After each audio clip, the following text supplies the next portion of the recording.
Hello, John. Hello, Oliver. Today we're going to talk about the Catholic Mass and the desecration of the Catholic Church. Yes, well, I brought it. It's something that I've had an opinion about for years, but it came home to me there just on Sunday, the 4th of December. I was at the annual Mass which we have for all the Malones in Howth that were born there, made their first Holy Communion, baptised there, made their first Holy Communion, confirmation, and lived in Howth, many of them, for years, and were going to Mass, and some of them were in the choir at the time, and very good singers. And one aunt particularly, Aunt Bunny she was called, and she was a kind of a soprano, and she sang in the choir, and I remember that.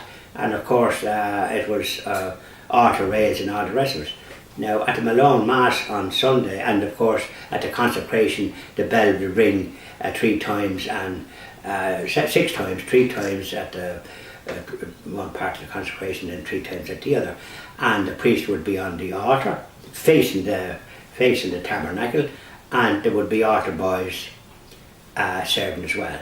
Now at the annual Mass of the Malones on last Sunday, Sunday the 4th of December, there was there's no altar rails, the confession boxes are gone, the pulpit is gone, and the priest come out facing the congregation, which would be, the church wouldn't be full because a lot of young people are not going now, and he had no altar boys or girls or anybody.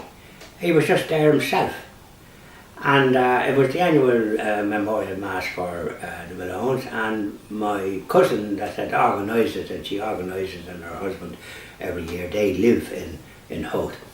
And as she said, she was going to go in and get a mention of my late wife, Julie. She went into the sacristy.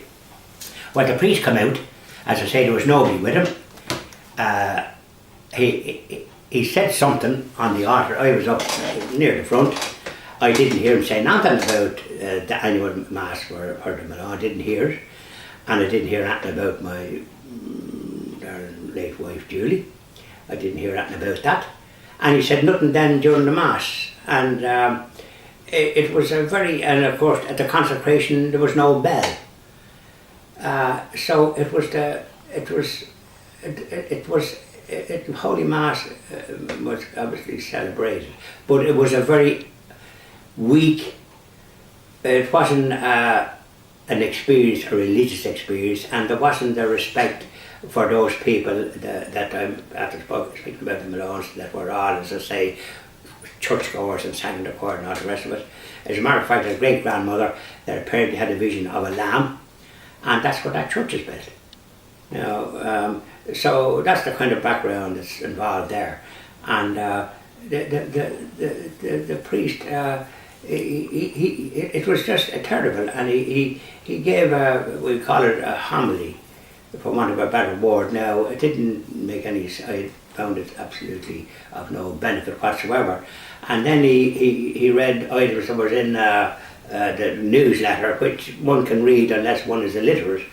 There was no need for any time to be spent on that. You go there to try and get some help or some spiritual guidance for the rest of the week, but that was completely absent.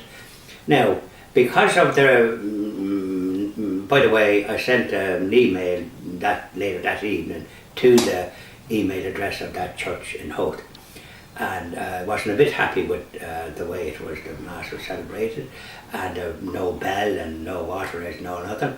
And then when people went up, lay people went up to give out Holy Communion, they just dressed really inappropriate for that sacred job, that sacred duty. They should have something on them by way of an emblem, or even a soutane and surplice. It should be taken far more serious, because there's no vocation to the holy priesthood now, because I'm not surprised, because there seems to be nothing that you would, if you did have a vocation, you'd have to go probably to the Latin Mass, which is still celebrated, thanks for the goodness, in some churches, and which I often attend because it's more relevant. I mean, and there would be altar rails, but here there's no altar rails, and many churches they're all being taken out and no confessions. So that's desecration, and that's not the way the Holy Mass should be celebrated. The word Holy Mass never comes into the picture. It's something to do with celebrations. Well, it's a sacrifice of the Mass. It's not. It's a very Catholic and traditional thing, and to change those things and throw out everything and bring in this and then not going around only one priest in a parish now because there's no vocations and they're all getting on in years. So, like, I'm not surprised there's no vocations because they're not going around dressed in a clerical garb, neither are the nuns, and there's no vocations there. But there is vocations in other countries where they're more traditional, where priests wear their clerical garb and nuns wear their clerical garb. I mean, who's going to have a vocation to go and dress the same as you're dressed now? This type of thing. So that's the way the Mass was celebrated, and a lot of churches the same way.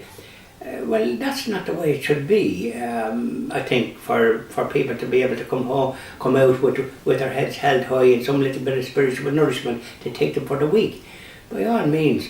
And a lot of people then, because there's no confessions, people are going to communion and they mightn't be in a confession for years. So you're not supposed to do that. You're not supposed to go to confession unless you're in a state of grace. In other words, you've been at confession. So, and especially these politicians that we have in this country that have introduced same-sex marriage referendum and abortion, done away with blasphemy because they can say what they like now about the Catholic faith. They won't say it about Muslims, of course, but the fact is that all this is leading to, unfortunately, a lack of vocation, so that we have priests now coming from Africa. Even in a local parish where my wife is buried, there's a priest there now lucky enough to have a priest. He's from Africa and he's not bad. He's good. He does give a good homily and he's outside the church then greeting the people, which a lot of priests don't be doing that.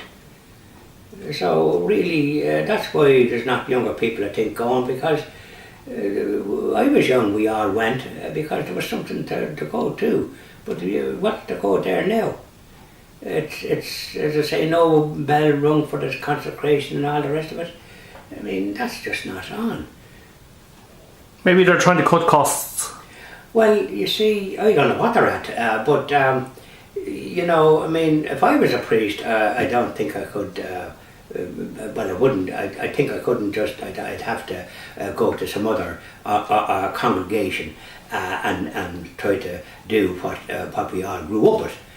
We didn't grow up with this business of what I had experienced in Howth and what you experienced in other churches of the same calibre. No water rails and kind of an anodyne kind of a homily that doesn't bear any relation to what's involved. I mean, they do not know what's going on in the country. What's wrong with them that they can't equate whatever it is in the spiritual side to the temporal side and voice opinions that people are concerned with and having to deal with? Thank you very much, John. Thank you very much, Albert.